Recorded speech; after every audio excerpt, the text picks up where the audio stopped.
It's all yours, brother. Come on in. Oof. The first time I think I've ever gotten a thumper stumper crown. I got one. I'm in. I'm in the cool club now.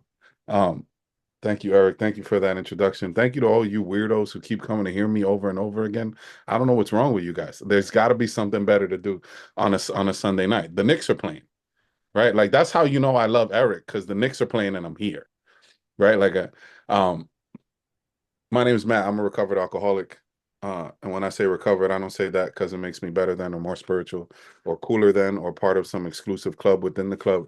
I say that because that's what the big book promised me, was that I wasn't going to struggle with the seemingly hopeless state of mind and body. Um, I came here for the sole purpose of making the pain stop.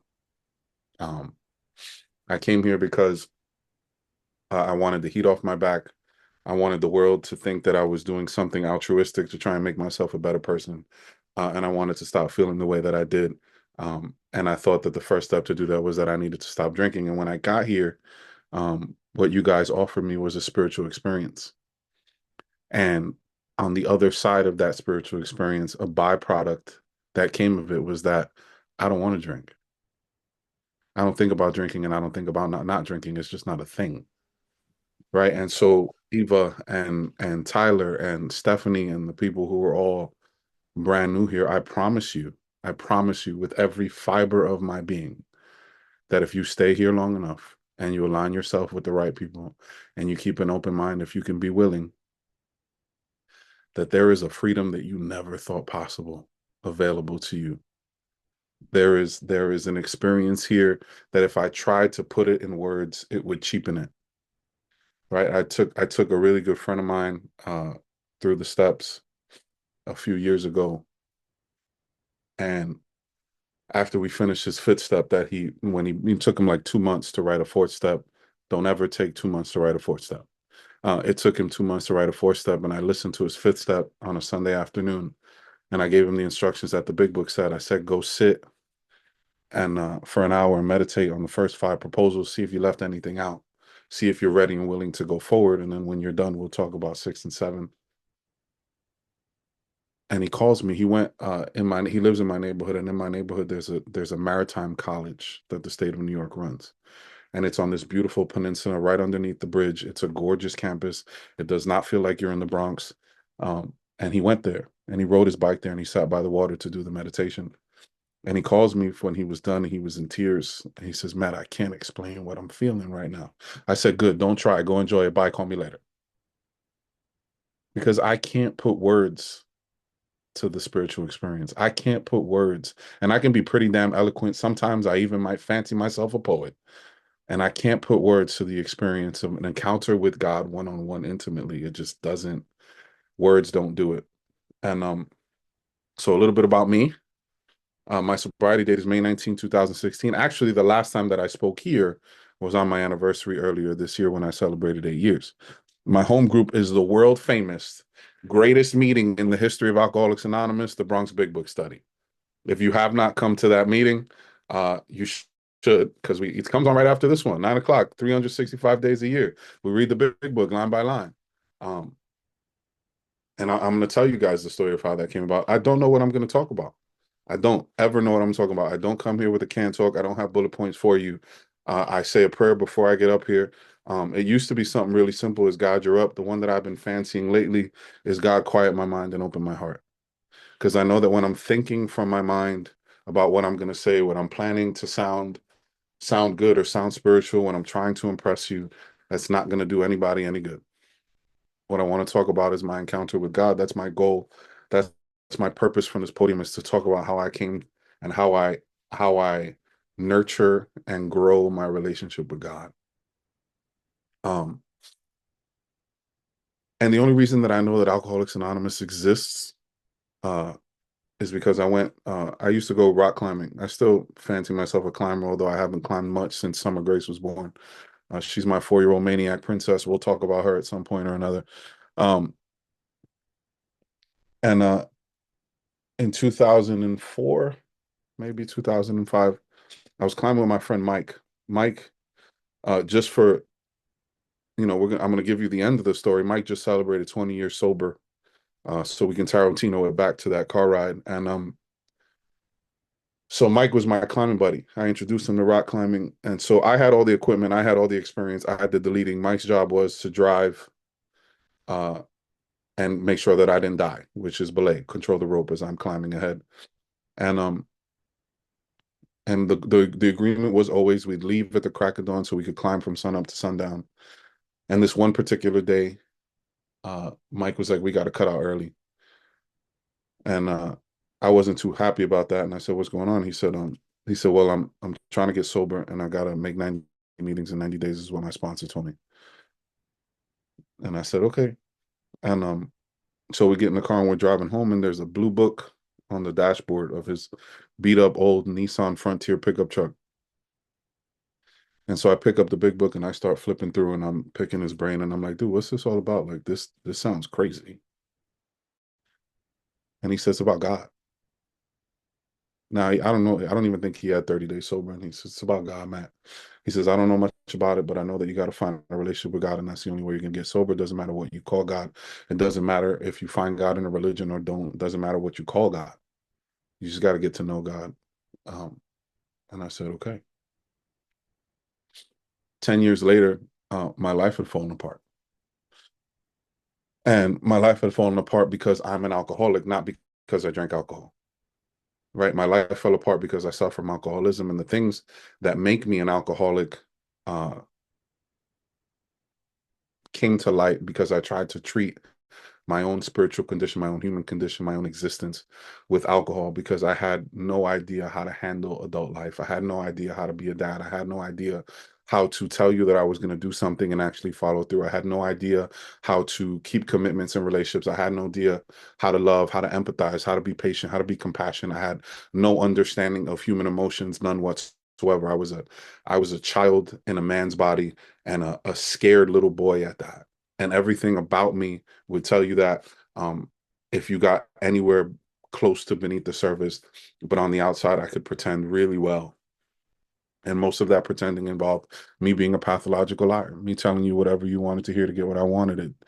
It looked a lot like me, lying at the bar to impress the guys, lying in any group of men. I didn't know how to relate to men. I didn't know how to have male relationships, all of these things.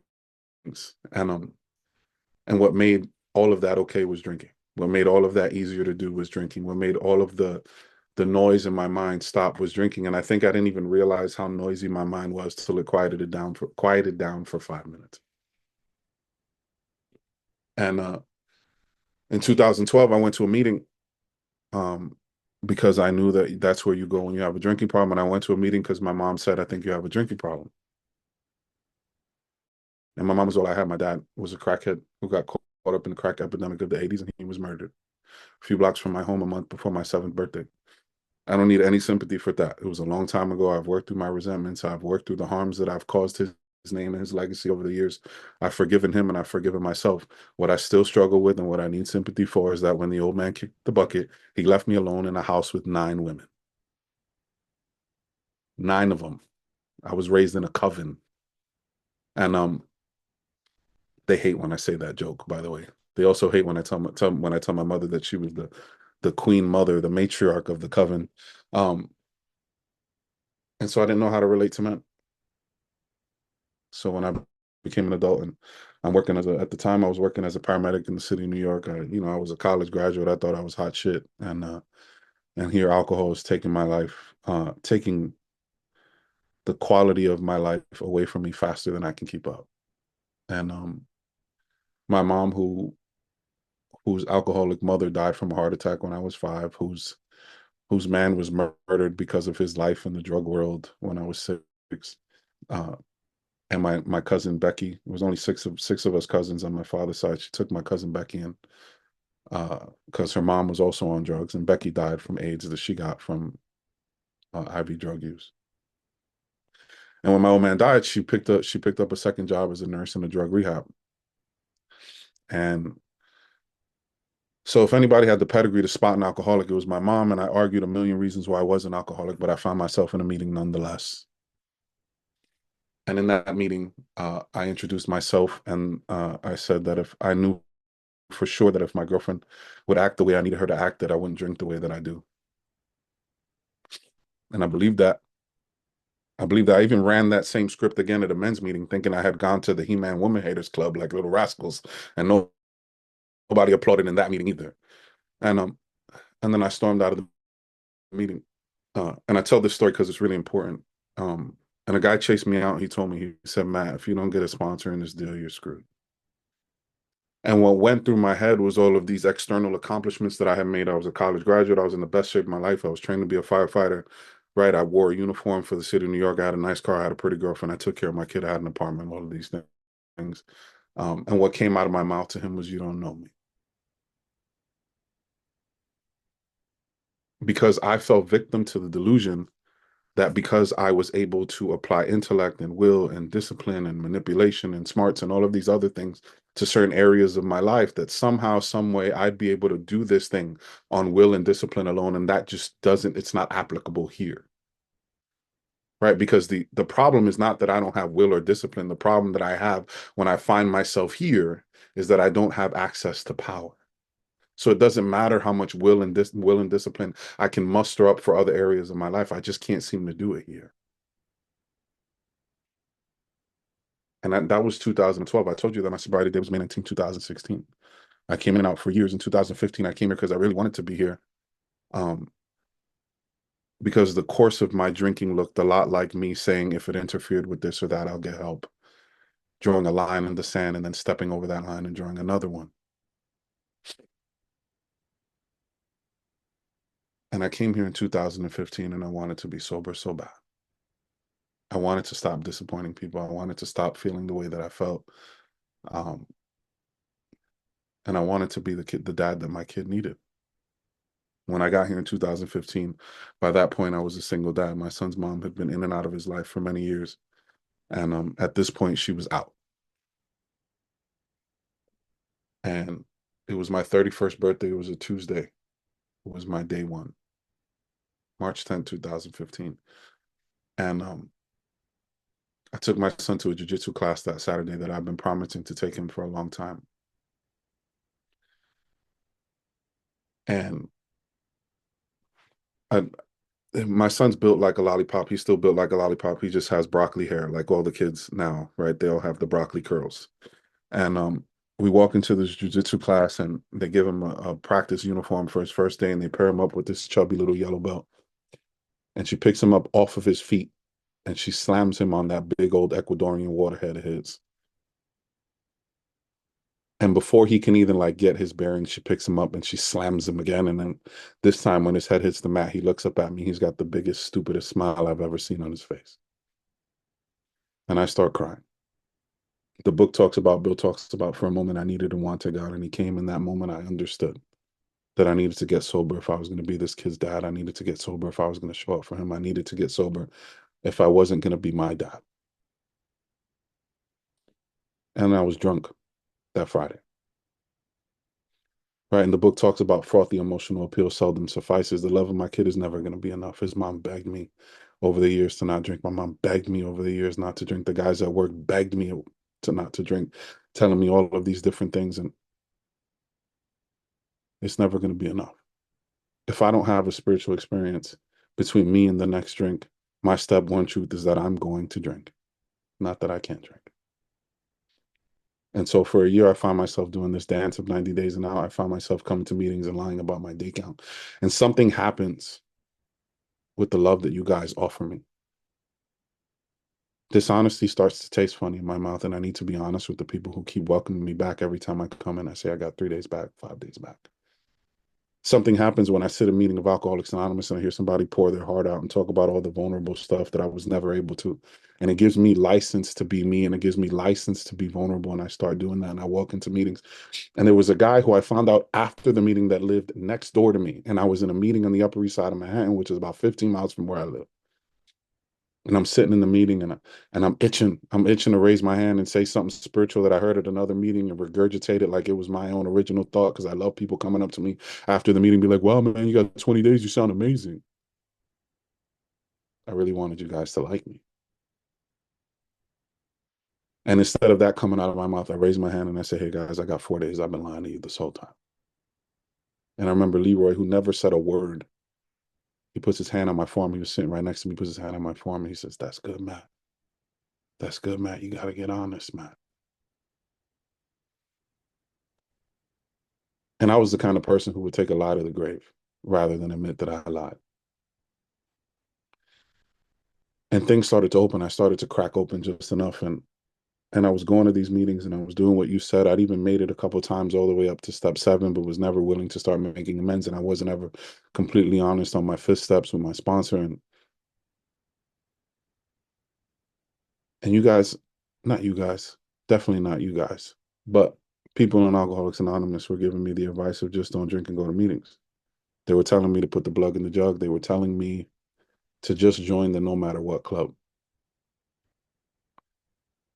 And the truth is, and you guys have heard this before, that if I could just not drink and go to meetings, I wouldn't need to go to your stupid meetings. Right? The only no matter what club I'm ever going to be a part of is that I'm going to drink no matter what. That is the truth of my step 1 experience. And in May of 2016, days before I left for treatment, I'd been up for 4 days at the end of a 4-month run. And I couldn't get out of bed. The entire time that I was on every run that I'd been on, my son, who at this point was 6, had been gone to school with a clothes pressed and belly full of warm food and homework done and ready to go and attack the day. And there was no appearances that his dad was suffering terribly from alcoholism. And this morning, I just didn't have the courage to do battle, wasn't there. And God spoke directly to me in my own mind in a very soft voice. And he said, if you don't get up and do something, you're going to leave that boy with the same fate you had when you were his age. And those lines that I drew in the sand every time, those lines that I drew, the final line was always, I wasn't going to be my dad. I was not going to be my dad. And I got up and I called his mom and I called my mom and I called my job. And 3 days later, I went to treatment. And all of the time that I spent in Alcoholics Anonymous, my sponsor was a big book sponsor. He made me go to his home group. His home group was a big book group. I could quote the big book. I knew how Alcoholics Anonymous work. I'm a joiner. I learned all your prayers. I learned all the cool things to say. I learned all the slogans. And I got to treatment and I decided as soon as I got there, I was going to tell you guys how Alcoholics Anonymous works. I was going to quote the big book because I understand it, right? Like I'm going to celebrate that I'm the undisputed chess champion of the rehab. Uh, and so my ego, needless to say, is a little bit persistent. Bob Darrell talks about the reconstructive abilities of the alcoholic ego. It is the most dangerous thing that we encounter once we put the drink down. And about a week into treatment, I got the hint that I needed to be plucked from society and to keep from killing myself and torturing everybody I loved in the process. That I should probably humble myself a little bit and just shut up. And I did that. And I learned what it meant to be an alcoholic. I learned that step 1 means I'm going to drink. I learned that I have this physical thing that non-alcoholics don't experience. That when I start drinking, I can't stop. I suffer from this unquenchable thirst for alcohol the minute it hits my lips. And it's deeper than that. It's not just a physical thing. That experience in and of itself is spiritual because everything that I've ever wanted becomes promised in the drink to come. And when that drink comes, it's in the next one. And then I find that that's not really my problem because if drinking too much is my problem, then just not drinking is the solution. But I suffer from this obsession to drink. I have this mind that tries to convince me with no evidence to support it that I'm going to be able to handle myself like a gentleman. It convinces me that a drink is a good idea, that the very thing that is killing me is going to solve the discomfort that I'm feeling big or small. And I bring all of this back from treatment to my sponsor and I say, I get it. I'm powerless. Physical craving, mental obsession. He says, cool, that's not your problem either. And I'm like, all right, well, what are we talking about? He says, well, your whole life is unmanageable. And I started rattling off those things that I rattled off in the elevator in my head, all these external things that I seemed to be managing that made my life to me seem manageable. And he goes like this, I'll never forget. He points right to his solar plexus. He says, yeah, but what about your insides?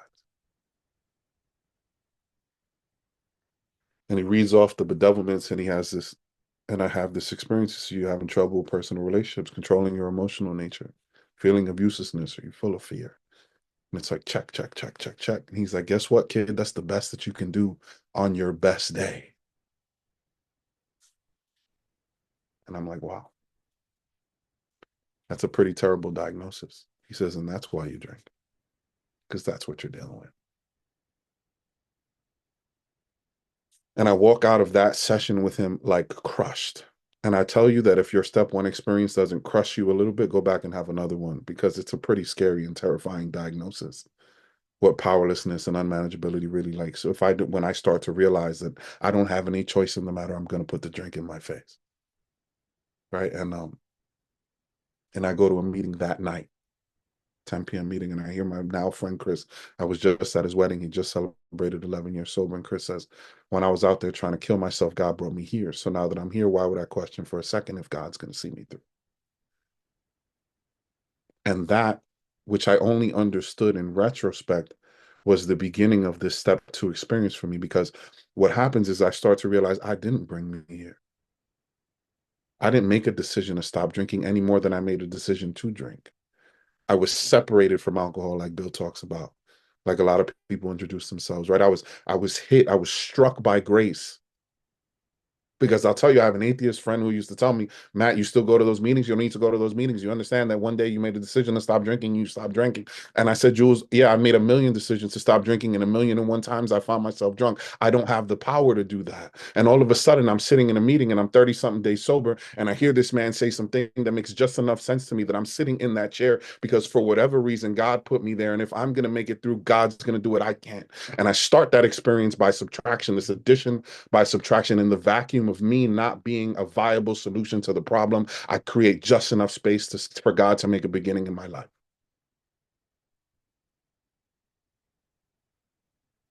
And in the beginning, it's a really big question. God is everything or else he's nothing. What is my choice to be? Me and Alex have this thing where we'll call each other with whatever's heavy on the mind, right? And then like halfway through the unloading and the venting, one of us will say to the other one, you know what? God is everything or he's nothing. Because we realize halfway through that we're trying to carry a thing that only God can carry, right? And my sobriety, my recovery, all of these things, the idea that I'm not going to obsess about a drink, that I'm not going to want to put a drink in my face, that there's a clear path to freedom from my own bondage is only a thing big enough for a God that's big enough for me. And so I make my beginning. Right. And I go to my sponsor's kitchen and we hit our knees and we say the third step prayer. And he starts to explain to me what the third step even means. And in the beginning, I didn't know. I didn't know like what playing God was. I didn't know. And I've gone through this experience more than once because the audacity of me to think that I can live my life on a spiritual experience I had in 2016. And my current sponsor had me go through when we went through step three, and he had me meditate on each one of the roles that I'm going to surrender to allow God to play in my life. And I'll tell you, if you haven't done that, it's a pretty powerful one.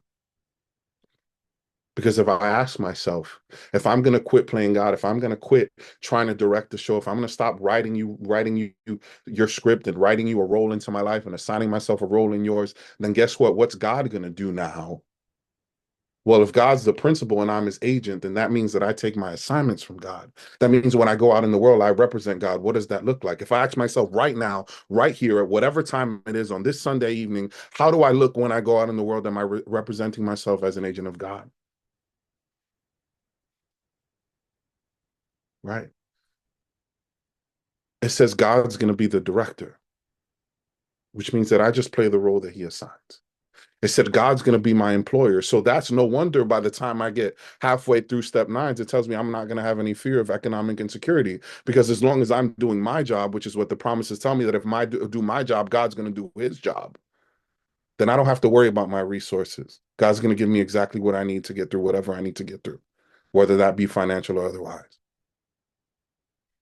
And the one that was the deepest and the most profound for me was God's going to be my father and I'm going to be his child, from a kid who didn't have one, from a kid who tried to find a father in every alpha male who crossed my path, whether that meant gangs in the street, right? I've got a tattoo on my shoulder that I got in a project apartment when I was 15, sitting next to a table full of guns and drugs because I just wanted to be a part of. I needed somebody to teach me what it meant to be a man. And at the time, my twisted sense of masculinity meant toughness and meant being in the street, right? And like I was part of the chess club. I was a straight A student. I was on the honor roll. Like I was a fraud everywhere that I went. And so when Pat tells me I want you to meditate on this idea that God is your father and you are his child, and what that means, it means that I don't have to worry about being cared for or protected. That I start to understand because I have two kids. I have a 15-year-old who's in full 15ness. I choke on his cologne when I wake up in the morning, right? And I have to, so he runs track and I have to smell his sweaty track stuff, right? And all of the things. I have a 4-year-old who is the light of my life. And there is nothing that either one of them could do that could dim the love that I have for them in a million years. And if that the love that I have for them is a fraction of the love that God has for me, then I have to understand that I'm loved unconditionally. There isn't a thing that I can do to make God love me anymore. And I'll tell you guys, there isn't a thing that I can do to make God love me any less. But in order to gain access to this power, I have to remove the things between me and him. And that's what inventory is for. And in the beginning, we get here and we move the big stuff, the boulders, right? Like all of these resentments, right? I mean, and if we simmer it down, I'm angry and I'm scared. And I'm angry because I don't agree with the way that reality is going because I have my own ideas about how it should go. Obviously, I've been playing God for a very long time. And as my role of God, I have this idea about how things should go. And when the world doesn't match my ideas, that pisses me off. And I make things about me that aren't about me. Imagine being resentful at a man who got murdered for being murdered, right? Resentful at a mom for the things when she fell short, when she was scrambling, trying to keep afloat a family of 9, which included her taking care of her own sister who had psychological problems and her sister's 4 daughters, right? Like, and I'm scared because I've tried so hard my entire life to control outcomes and I just can't. And right, and we if there's this book, and none of y'all, I don't care if y'all come for me. Y'all asked me to be the speaker of this meeting, and I'm going to talk about books that aren't conference approved literature because the book tells me to go look at other books and spiritual teachings. And there's a book by this woman named Louise Hay. It's called You Can Heal Your Life. And she says that all fear boils down to the idea that I'm not enough. All of it. All of it. I'm going to lose what I have or not get what I want. Either way, the reason those both things are true in my mind is because I'm not enough. And I arrive at every single relationship I've ever been in with the only tools available to me are anger and resentment and all of the things that grow from those two things. So no wonder I hurt people. No wonder I harm people. No wonder I interfere with people's lives. Right? Like my selfishness and self-centeredness, this thing that I suffer from, and all of the things that grow from that starts out very early as survival skills and defense mechanisms, right? I was raised by the microphone and the microwave and the TV because my mom was working and everybody else had something better to do than care for what I was doing. But by the time I get here, by the time I'm 30, 31, 32, 35, those tools are obsolete. I no longer need those things to run through life. I no longer need to run through life thinking that everything's about me. And in this like this worn out, outdated software in my mind that is constantly trying to protect me from the boogeyman. I find out when I do inventory that I am the boogeyman. I manufacture all of the pain that I cause other people and all of the pain that I experience. And if I don't cause the pain that I experience, I hold on to the pain and I make it a resentment so that I feel it over and over and over again, as was the case with my dad.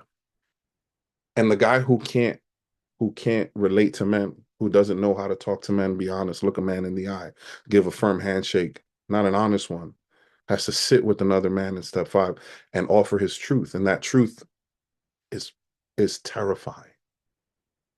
That experience to me in the beginning was terrifying. It is no longer terrifying to me. I'll tell you that anybody who will listen, if there's anybody I know who's been through the experience the way that I have, I will call them on the phone. I'll call one person. If they don't pick up, I'll call the next person and say, listen, I need to get this inventory off to somebody. Can you listen?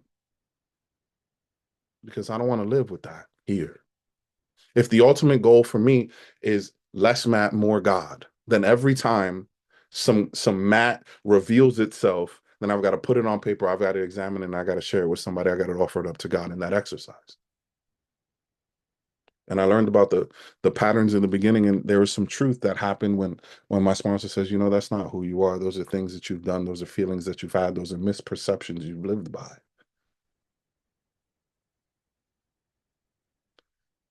I thought I was a sociopath when I got here.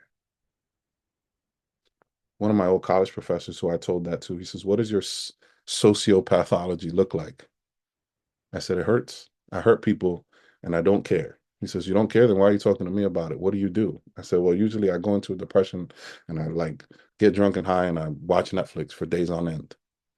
He says, yeah, sociopaths just hurt people and go on with their lives. They don't go into a drunken depression in their bedroom. Cut it out. Go to AA.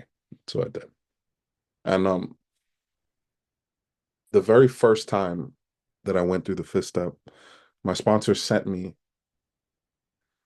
to do exactly what the book says to do, go sit for an hour. And he sent me to this park in his neighborhood.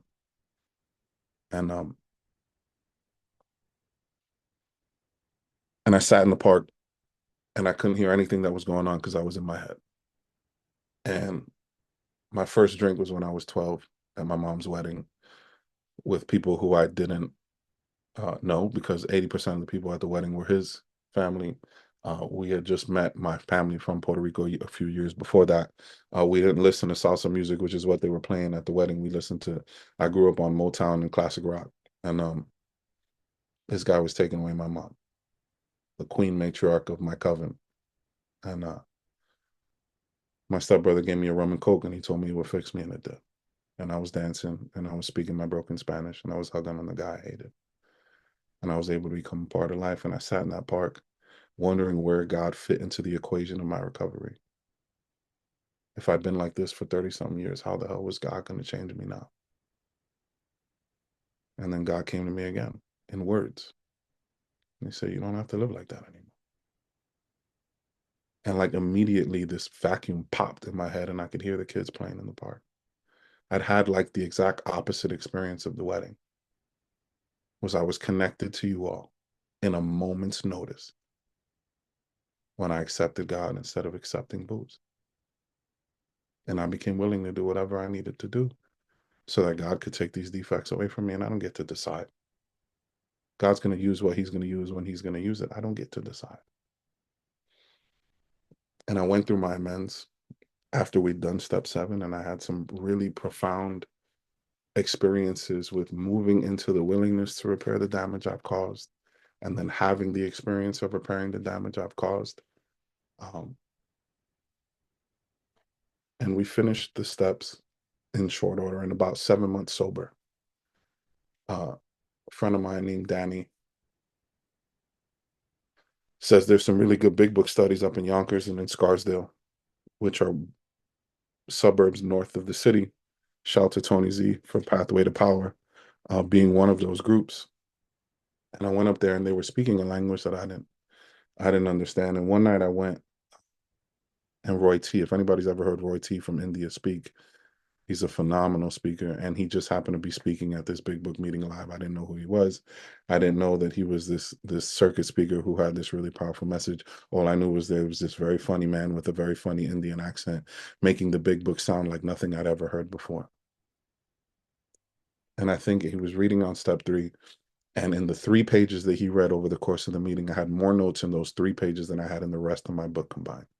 And I came back to Danny and I said, why aren't we doing this in our neighborhood? And he said, we are now. Let's find a space. And so at 7 months sober, we set out to find a church that was going to house what we were going to call the Bronx Big Book Study. And it was Danny's idea to name it that. I said, you don't want to name it something cool like the Lunacy Commission, right? Or We Recover or something silly. He says, no, I want people to know exactly what they're going to get when they walk into the room. You're coming to the Bronx to get a big book study. I said, all right, Danny, let's do that. And we went to every church in the neighborhood. And the only night where we wouldn't be stepping on another meeting's toes was Wednesday. And I'm driving by and we couldn't find a church. And so uh, I'm driving by this catering hall that says we have weeknights available at a discount. And it's called Susan's House of Magic. And I walk inside. We were driving by on the fire truck, and I asked the guys to pull over. And I walk inside because being in uniform sweetens people over. And I walk in there, and Susan herself is in there, and the place is covered wall to wall in mirrors, and it's got disco balls everywhere, and it's like decorated for like a baby shower. And I said, hey, we want to host an AA meeting here on Wednesday nights for an hour. We need the place for 2 hours, half hour to set up, half hour to break down. She said, yeah, let's do it. And so on March 1st, 2017, I was 10 months sober. The Bronx Big Book Study was born, and we were born in Susan's House of Magic, and everybody showed up.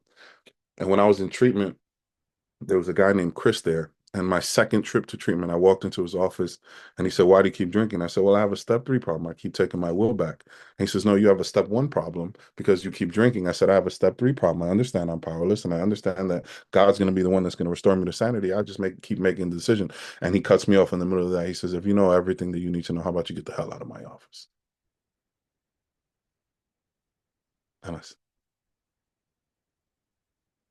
and I stormed out of his office and he wound up years later being the opening speaker, the inaugural speaker for the Bronx Big Book Study. Chris D and his mom, Debbie D, both from Rockaway, New York. At the time, she had like 42 years sober and he had about 8 or 9. And it's a 2-speaker deal, and they came and spoke. And when Chris started reading from the big book, he started speaking something that I didn't understand. And after the very first meeting, I came up to him and I said, hey, Chris, I want what you have. He said, if you want to come up here and sound good when you're speaking at a big book study, just keep taking guys through the book and it'll happen. I said, that's not what I want. And I bothered him for months. And we asked him to come back because at the time we didn't have access to a huge like pool of speakers. We just started this deal. And he comes back a few months later and I said, Chris, I want what you have. And he says, all right, come to my house on a Saturday. And he lived in this really cool loft apartment overlooking Astoria Park. And I go to his house and he pulls out this big book that looks like there are more words written on the pages than printed on the pages. And he starts reading me these transcriptions. And he tells me that his sponsor had gotten this information from another guy who gotten this information from a guy in Colorado. And if you know how that story goes, it's right, it's Dan Sherman and Don Prince and all of these guys, and it becomes this big book awakening process.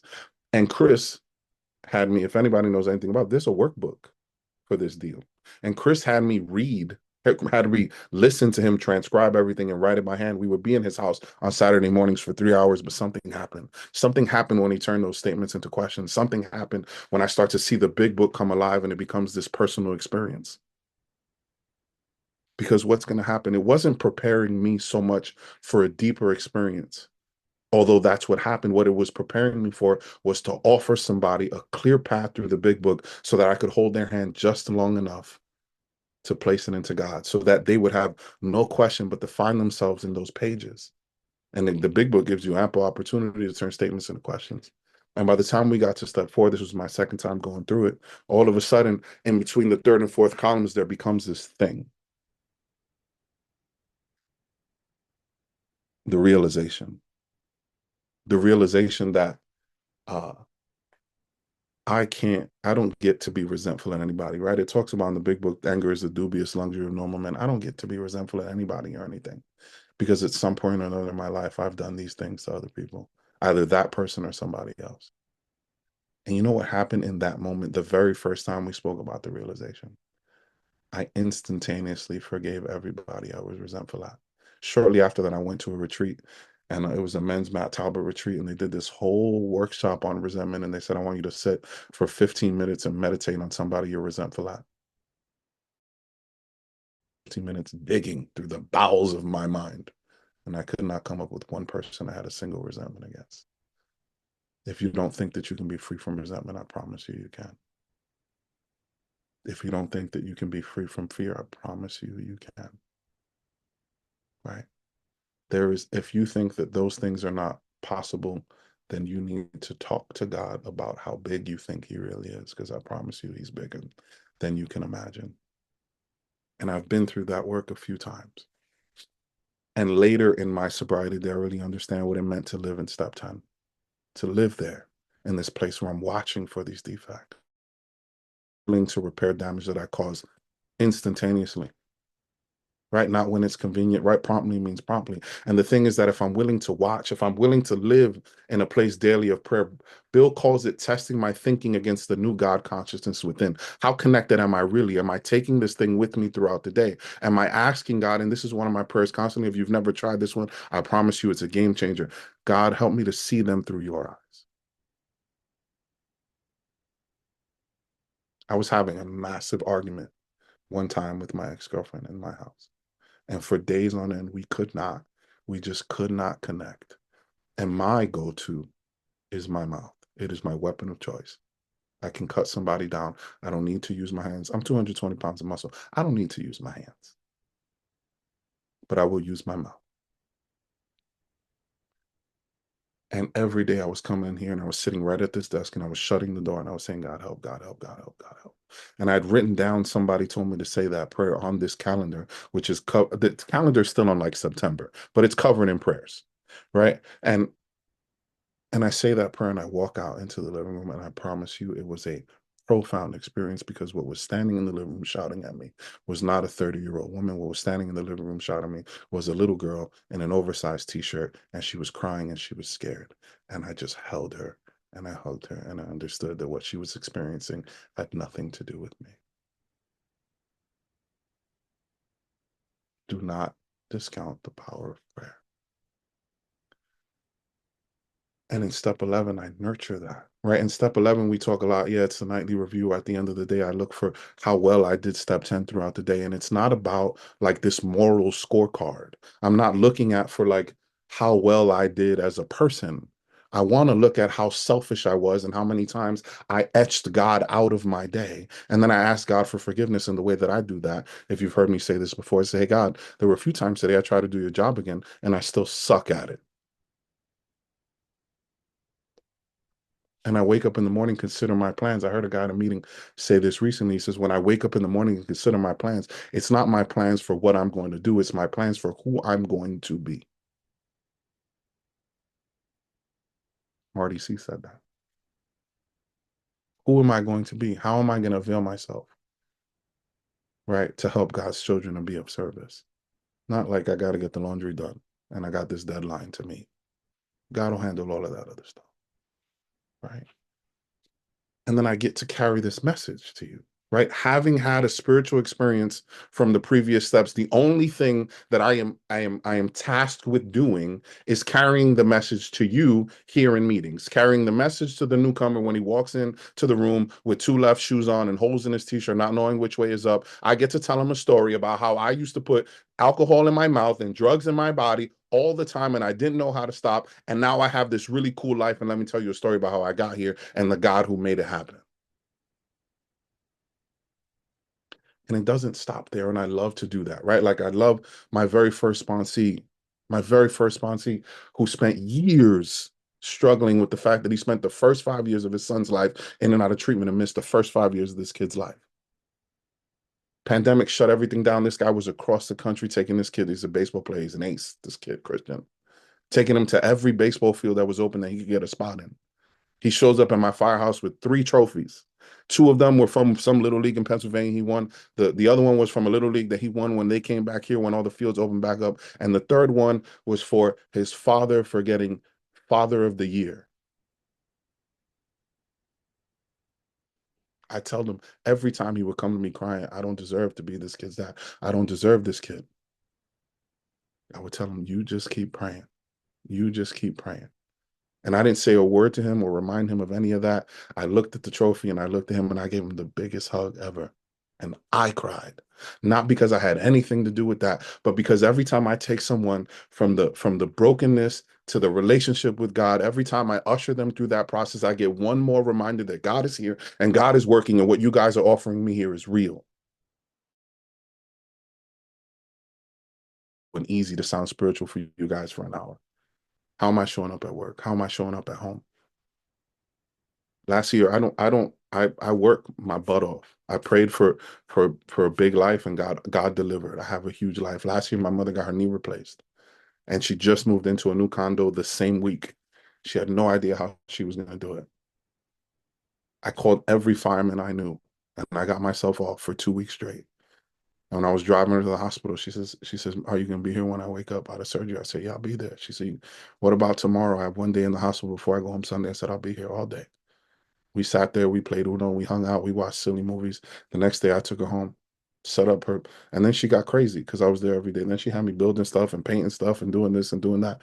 And I'm making fun. I'm like, Ma, you listen, you pushing it, lady. And then there was one time that I'm spraying over a cabinet she had me painting. And she hobbles over with her walker and she's got tears in her eyes. She looks down at me. She says, I just don't know what I'd do without you, kid. There was She walked into my apartment, saw me drunk trying to cook, and the kitchen was a mess. She said, what the fuck happened to my son? Miracles happen here. And I was just FaceTiming my daughter just before the meeting. And she's obsessed with who's going to pick her up when, and amicably, because you guys taught me how to be a man of integrity. And I have my daughter Monday through Friday. And so tomorrow is swimming lessons.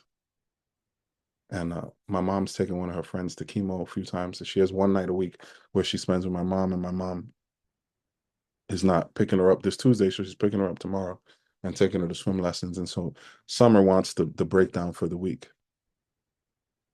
And she says, who's picking me up Tuesday and Wednesday and Thursday and Friday, Saturday? I said, I'm picking you up Tuesday, Wednesday, Thursday, Friday.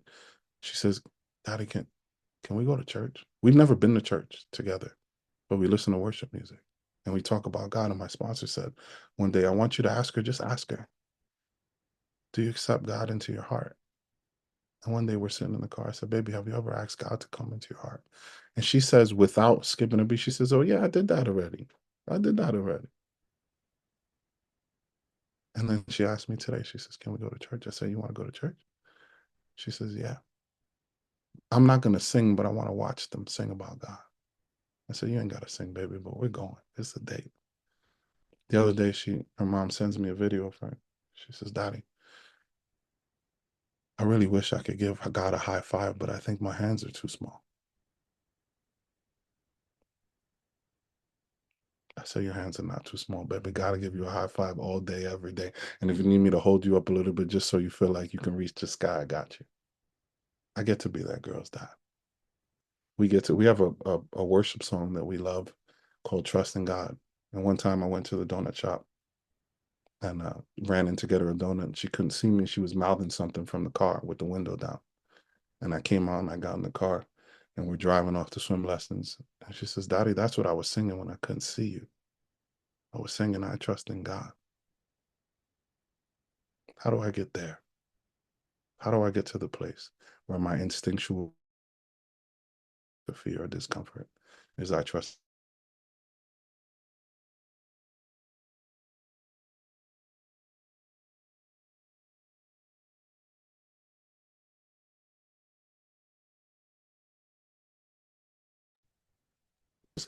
Brother Matt, that was absolutely amazing. I'm sorry, my Wi-Fi just started getting wonky there for just the last 30 seconds. I apologize. Man, that was absolutely amazing. Um, and you really touched me throughout the entire story, but the end particularly with your relationship with your daughter really got to me. I thank you for coming in and sharing that with us, brother.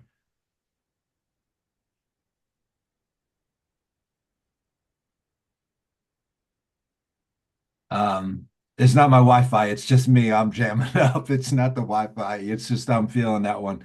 Uh listen, this meeting is far more about you guys than it is about me. So I want to open this up for sharing. So if you guys want to share, I hope that the hands fly up. They really should because so much was shared here tonight. Just throw your virtual hand in the air. We'll call on you in the order in which they go up. Brother Derek, come on in, please.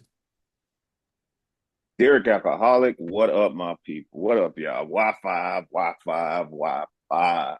Man, some flood in this room. Man got the waterworks going. Man, I love you, bro. You know it. You know it, my guy.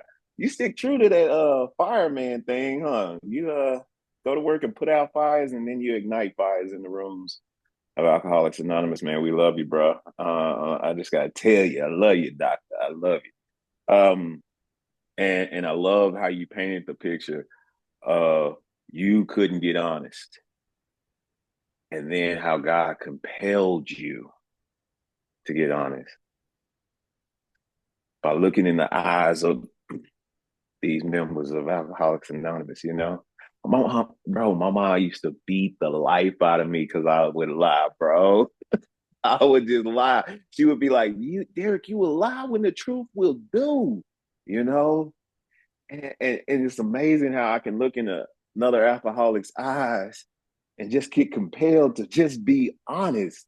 Like no beatings involved, no name calling, no verbal abuse. I can just look in your eyes and it just compels me. Why don't you just tell him what's going on? You know? Why don't you just be honest with him? Tell him you need some help, you know? Tell him you're struggling, you know? That's amazing, you know? And it's wonderful how you laid the process out and how you showed us what it looks like, what it could look like, even for us to be a walking big book, you know, carrying the message to the not just the alcoholic who's sick and suffering, but carrying the message to the the one with the dubious luxury, the one who can have the dubious luxury of being angry, you know, carrying the message to that person, carrying a message to the person who doesn't suffer from the phenomenon of craving, you know, or the obsession of the mind for liquor. But yet you're living in such a way through service, through action, that they can look at you and say, it's something about you, dude. Like, what's going on, man? What's going on with you, bro? Yeah. So, man, I love you, Doc. You already know. Still learning to be humble, trying to stay teachable. Thanks for letting me share. Derek, thank you so much. I'm going to stop the recording now.